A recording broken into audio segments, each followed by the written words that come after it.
आज आपल्या इसला लागलेली भूक, तर तो खायला चाललेला मॅगी.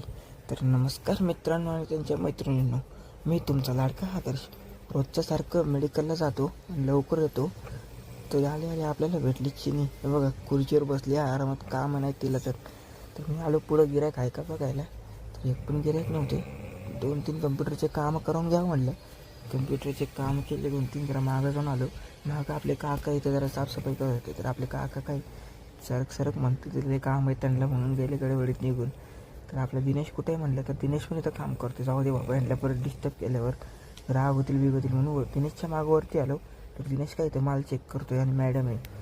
तर लवकर हे माल चेक करायला लागलेत. मग मी म्हटलं दिनेशला मी जातो घरी आता, मला पण आता टाईम झाला जायचं. घरी येताना भेटले यश, बबडी, साई आणि प्रेम भेटले. मग यश म्हणत होता मॅगीचं काहीतरी. मग मी म्हटलं काय आलं मॅगीचं. तो म्हणतो आज मॅगी करायची आपल्याला इकडे. तर काय म्हणलं, तर मॅगीमध्ये म्हणतो मॅगी खायला यायचं आहे सगळ्यांना तो मॅगी खायला बोलत आहे. प्रेम, साई आणि बबडीला सगळ्यांनी यायचंच.